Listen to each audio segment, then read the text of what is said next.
Lorsqu'on unit le sport et la générosité, on obtient des expériences hors du commun. C'est d'ailleurs le cas en Estrie, dans le cadre du 5e défi Everest Harford. Corinne Crouza. J'aurais pas la chance de pouvoir le vivre, donc je suis vraiment chanceux. Là.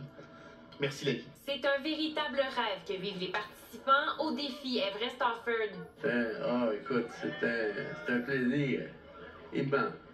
Quand vous êtes au sommet, vous vous sentez comment? Très bien.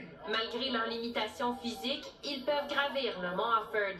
J'aurais le goût de remonter, mais à un moment donné, il faut laisser la place aux autres aussi. Là, ils vont faire quand même 50 montées en fin de semaine, donc ça coche. Pour une 5e année, le défi Everest Harford permet de faire vivre aux participants à mobilité réduite un défi sportif hors du commun.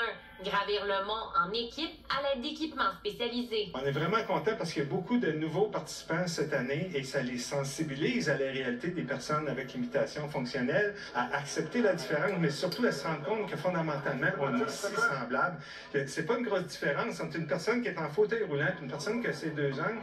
Tout le reste, on a les mêmes émotions, le même vécu, les mêmes aspirations. Encore une fois, l'organisateur de l'événement veut réaliser 19 ascensions du mont Harford, soit le dénivelé de l'Everest.